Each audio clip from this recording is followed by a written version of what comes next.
घर में वृक्ष लगाने का आध्यात्मिक रहस्य। राजा जनक ने विनम्र भाव से पूछा, गुरुदेव, यदि प्रत्येक वृक्ष एक मौन गुरु है, तो क्या घर में लगाया गया वृक्ष भी हमारे मन और जीवन पर प्रभाव डालता है?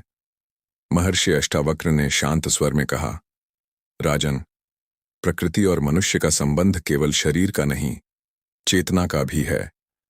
जब तुम किसी वृक्ष की रक्षा करते हो, उसे जल देते हो और उसके बढ़ने की प्रतीक्षा करते हो, तब तुम धैर्य, करुणा और जिम्मेदारी का भी अभ्यास करते हो।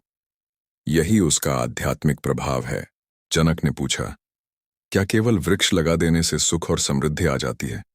अष्टावक्र मुस्कुराए और बोले, यदि ऐसा होता तो जंगलों में रहने वाला प्रत्येक व्यक्ति स्वतः ज्ञानी और समृद्ध हो जाता।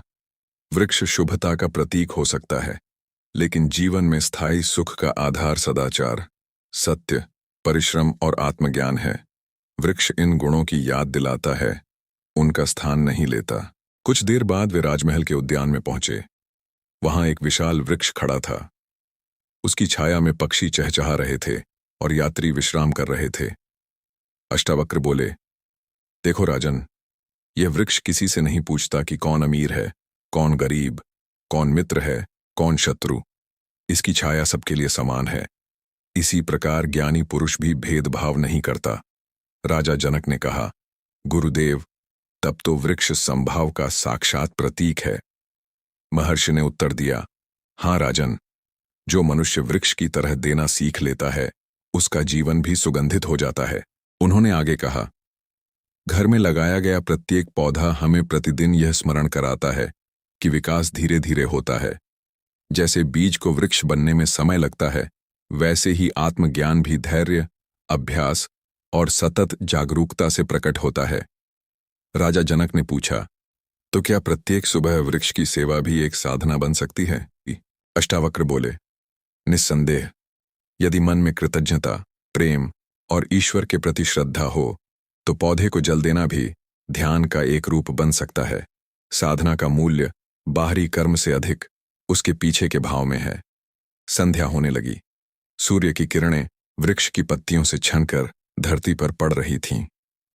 अष्टावक्र ने कहा, राजन, जैसे वृक्ष सूर्य का प्रकाश ग्रहण कर उसे जीवन में बदल देता है, वैसे ही मनुष्य ज्ञान को अपने आचरण में उतारे, तभी उसका जीवन प्रकाशित होता है।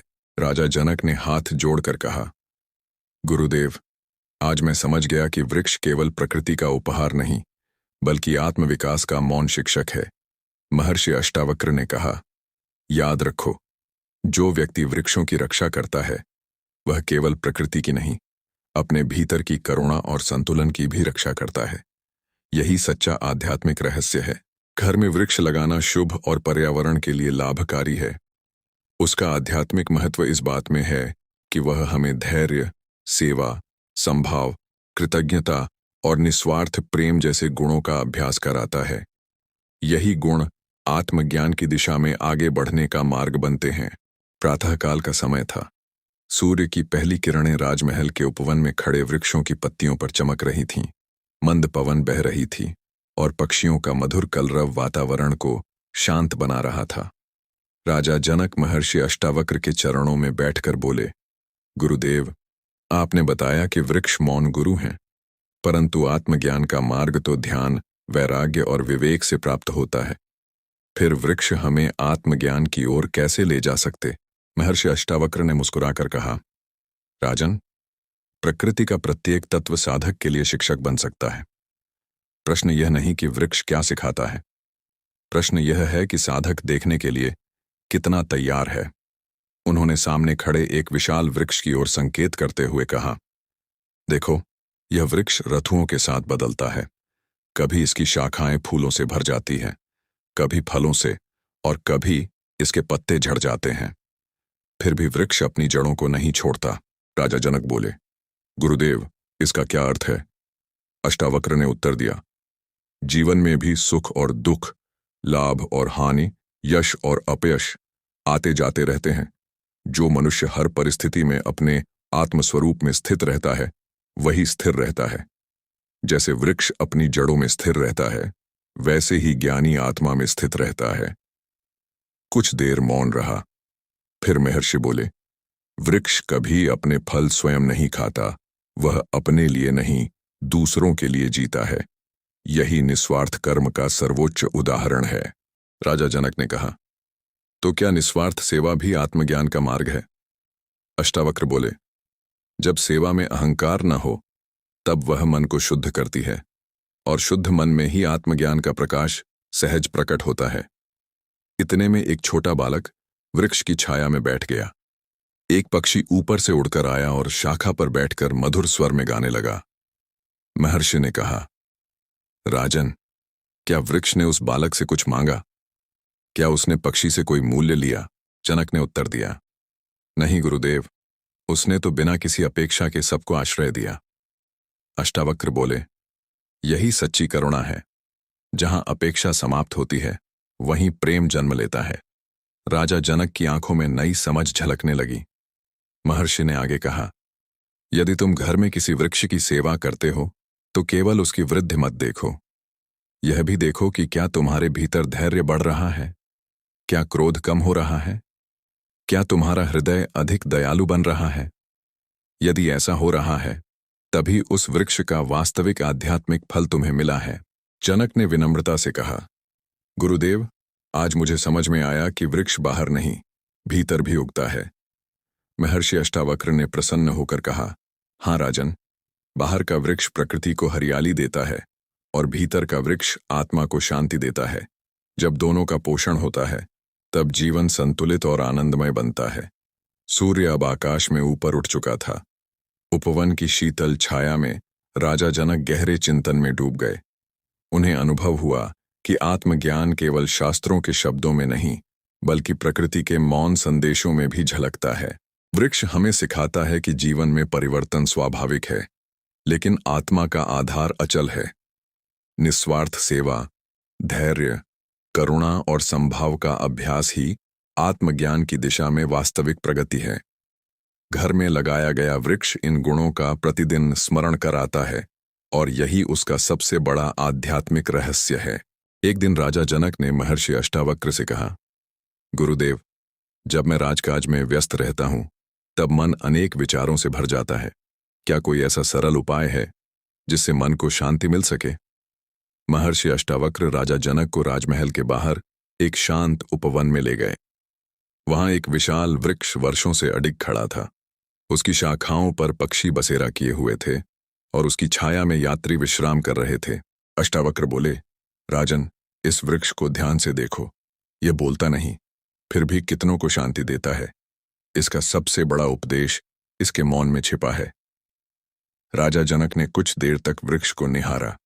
हवा चलने पर उसकी पत्तियां हिल रही थीं, पर तना अटल था। महर्षि बोले, मनुष्य का मन पत्तियों के समान है, विचार आते जाते रहते हैं, लेकिन आत्मा उस तने के समान है, स्थिर, शांत और अचल।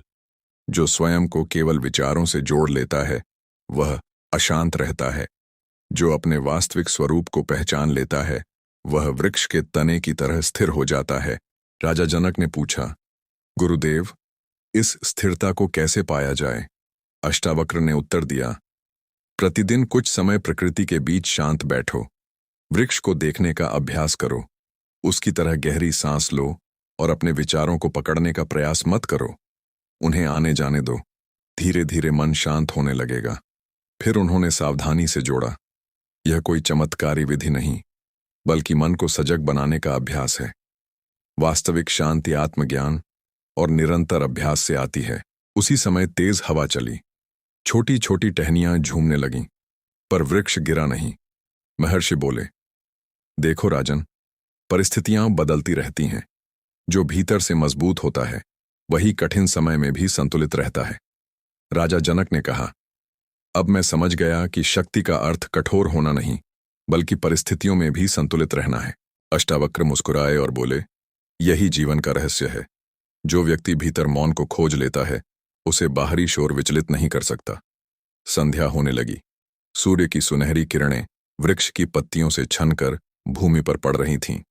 जनक ने हाथ जोड़कर कहा, गुरुदेव, आज यह वृक्ष मेरे लिए एक गुरु बन गया है। महर्षि ने उत्तर दिया, राजन, संसार में अनेक गुरु मिल सकते हैं, पर सबसे बड़ा गुरु तुम्हारी जागरूकता है। यदि वह जाग जाए तो वृक्ष, नदी, पर्वत और आकाश सब तुम्हें सत्य का संदेश देने लगते हैं। वृक्ष हमें मौन, धैर्य और आंतरिक स्थिरता का संदेश देता है। प्रकृति के साथ समय बिताना मन को शांत करने में सहायक हो सकता है, लेकिन स्थायी शांति का आधार आत्मज्ञान, सजगता और सतत अभ्यास है। जो व्यक्ति भीतर से स्थिर हो जाता है, वही जीवन की हर परिस्थिति का सामना संतुलन और प्रसन्नता के साथ कर सकता है। प्रातःकाल का समय था। आकाश निर्मल था और मंद समीर वृक्षों की पत्तियों को धीरे धीरे हिला रही थी। राजा जनक महर्षि अष्टावक्र के साथ उसी उपवन में पहुंचे जहां अनेक दिनों से वे जीवन के गहरे रहस्यों पर चर्चा कर रहे थे। राजा जनक ने विनम्र होकर पूछा, गुरुदेव, आपने वृक्ष से धैर्य, सेवा, संभाव और मौन का ज्ञान दिया। अब कृपा करके यह बताइए कि वृक्ष का सबसे बड़ा आध्यात्मिक रहस्य क्या है? महर्षि अष्टावक्र ने वृक्ष की ओर देखते हुए कहा, राजन, वृक्ष का सबसे बड़ा रहस्य यह है कि वह अपने स्वभाव के अनुसार जीता है। वह आम का वृक्ष होकर नियम बनने का प्रयास नहीं करता और नियम होकर पीपल बनने की इच्छा नहीं करता। वह जैसा है उसे पूर्ण रूप से स्वीकार करता है। राजा जनक ने पूछा, क्या मनुष्य का दुह किसी कारण है कि वह स्वयं को स्वीकार नहीं करता? अष्टावक्र बोले, हाँ राजन, मनुष्य अपनी तुलना दूसरों से करता है। वह दूसरों का जीवन चाहता है, दूसरों का सम्मान चाहता है, दूसरों का सुख चाहता है। तुलना से ईर्ष्या जन्म लेती है, ईर्ष्या से अशांति और अशांति से दुख। उन्होंने आगे कहा, वृक्ष हमें सिखाता है कि अपने स्वभाव में स्थित रहो। जब मनुष्य अपने वास्तविक स्वरूप आत्मा को पहचान लेता है, तब वह बाहरी तुलना से मुक्त होने लगता है। उसी समय एक बालक वृक्ष से गिरे हुए फल उठाकर प्रसन्नता से घर ले गया। वृक्ष शांत खड़ा रहा। महर्षि बोले, देखो राजन, वृक्ष अपने दिए हुए फल का हिसाब नहीं रखता। वह देने के बाद भूल जाता है। यदि तुम हर उपकार का लेखा जोखा रखोगे तो मन कभी हल्का नहीं होगा। राजा जनक ने कहा, गुरुदेव, तब सच्चा दान वही है जिसमें प्रतिफल की अपेक्षा न हो। अष्टावक्र ने उत्तर दिया, बिल्कुल, निस्वार्थ कर्म मन को निर्मल करता है और निर्मल मन में आत्मज्ञान सहज प्रकट होता है। कुछ देर बाद जनक ने एक और प्रश्न किया, क्या घर में वृक्ष लगाना भी आध्यात्मिक साधना का भाग बन सकता है? राजन, याद रखो, वृक्ष की सबसे बड़ी शिक्षा यह नहीं कि वह कितना ऊंचा है, बल्कि यह है कि वह जितना ऊंचा होता है उतना ही अपनी जड़ों से जुड़ा रहता है। मनुष्य भी जितना ज्ञान, धन या सम्मान पाए उतना ही विनम्र बने। विनम्रता ही ज्ञान की पहचान है। राजा जनक की आंखें आनंद से भर उठीं। उन्होंने कहा, गुरुदेव, अब मैं समझ गया कि वृक्ष केवल प्रकृति का उपहार नहीं, बल्कि आत्मज्ञान का जीवंत प्रतीक है। महर्षि अष्टावक्र ने मुस्कुराकर कहा, जो मनुष्य वृक्षों की रक्षा करता है, प्रकृति का सम्मान करता है और अपने भीतर सत्य, करुणा, धैर्य तथा निस्वार्थ प्रेम को विकसित करता है, वह धीरे धीरे उस शांति का अनुभव करता है जिसे संसार का कोई धन नहीं दे सकता। राजा जनक ने प्रणाम किया। उस दिन से उन्होंने अपने राज्य में अधिक वृक्ष लगाने का संकल्प लिया और साथ ही यह भी निश्चय किया कि प्रजा को यह शिक्षा देंगे कि वृक्षों का सम्मान केवल लाभ के लिए नहीं, बल्कि प्रकृति और जीवन के प्रति कृतज्ञता के भाव से किया जाए। सूर्योदय का समय था। पूर्व दिशा से आती सुनहरी किरणें राजमहल के विशाल उपवन को आलोकित कर रही थीं। ओस की बूंदें पत्तियों पर मोतियों की तरह चमक रही थीं। राजा जनक एक बार फिर महर्षि अष्टावक्र के साथ उसी पुराने वृक्ष के नीचे पहुंचे। कुछ क्षण मौन रहने के बाद राजा जनक ने पूछा, गुरुदेव, आपने कहा कि वृक्ष बिना किसी अपेक्षा के देता है। क्या यही कारण है कि उसके पास आने वाला हर व्यक्ति शांति का अनुभव करता है? महर्षि अष्टावक्र ने शांत स्वर में कहा, हाँ राजन, जहां देने का भाव होता है वहां भय नहीं रहता। जहां केवल लेने की इच्छा होती है वहां मन कभी संतुष्ट नहीं होता। उन्होंने वृक्ष की ओर संकेत करते हुए कहा, देखो, यह वृक्ष हर दिन सूर्य का प्रकाश ग्रहण करता है, धरती से जल लेता है और फिर उसी को फल, फूल, छाया और प्राणवायु के रूप में संसार को लौटा देता है। यह केवल लेता नहीं, लौटाता भी है। राजा जनक ने पूछा, गुरुदेव, क्या मनुष्य भी ऐसा कर सकता है? अष्टावक्र बोले, निश्चय ही। जो व्यक्ति अपने माता पिता, गुरु, प्रकृति और समाज के प्रति कृतज्ञ रहता है, वह अपने जीवन से भी कुछ लौटाने का प्रयास करता है। यही कृतज्ञता है। इतने में एक वृद्ध किसान वहां आया। उसने वृक्ष को प्रणाम किया और उसकी छाया में बैठ गया। उसके चेहरे पर थकान थी, पर मन में संतोष था। महर्षि बोले, राजन, यह किसान जानता है कि वृक्ष उसका सेवक नहीं, बल्कि प्रकृति का उपहार है, इसलिए वह उसका सम्मान करता है। सम्मान से कृतज्ञता जन्म लेती है और कृतज्ञता से मन में शांति आती है। राजा जनक ने गंभीर होकर पूछा, तो क्या अशांति का एक कारण अकृतज्ञता भी है? अष्टावक्र ने उत्तर दिया, हाँ। जो व्यक्ति केवल अपनी कमियों को देखता है, वह दुखी रहता है। जो अपने जीवन में मिले छोटे छोटे उपहारों के लिए भी धन्यवाद देना सीख लेता है, उसका हृदय आनंद से भरने लगता है। फिर महर्षि ने एक मुट्ठी मिट्टी उठाई और बोले, राजन, यह मिट्टी, यह जल, यह वायु और यह वृक्ष, इनके बिना मनुष्य का जीवन संभव नहीं। फिर भी मनुष्य अक्सर इन्हें साधारण समझकर भूल जाता है। राजा जनक की आंखें नम हो गईं। उन्होंने कहा, गुरुदेव, आज मुझे अनुभव हो रहा है कि हम प्रकृति से बहुत कुछ लेते हैं, पर लौटाते बहुत कम हैं। महर्षि मुस्कुराए और बोले, यही कारण है कि मैंने तुम्हें वृक्ष के पास लाया। वृक्ष हमें केवल जीना नहीं सिखाता, बल्कि आभार व्यक्त करना भी सिखाता है। उन्होंने आगे कहा, जब भी किसी वृक्ष को जल दो, मन ही मन यह भावना रखो, हे प्रकृति, तुम्हारे कारण ही मेरा जीवन संभव है। मैं तुम्हारा सम्मान करता हूं। यह भावना मन को विनम्र बनाती है। संध्या होने लगी। पक्षी अपने घोंसलों की ओर लौटने लगे।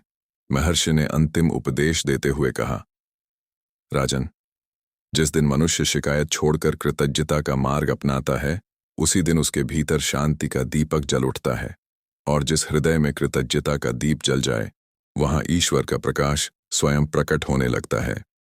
राजा जनक ने श्रद्धापूर्वक प्रणाम किया और संकल्प लिया कि वे अपने राज्य में लोगों को केवल वृक्ष लगाने के लिए ही नहीं, बल्कि प्रकृति के प्रति कृतज्ञ रहने की शिक्षा भी देंगे। वृक्ष हमें सिखाते हैं कि जीवन केवल लेने का नहीं, लौटाने का भी नाम है। कृतज्ञता, विनम्रता और सेवा का भाव मन को शांत और प्रसन्न बनाता है। जब हम प्रकृति का सम्मान करते हैं और उसके संरक्षण का संकल्प लेते हैं, तब हम अपने भीतर भी संतुलन और शांति का विकास करते हैं। यही वृक्ष का गहन आध्यात्मिक रहस्य है।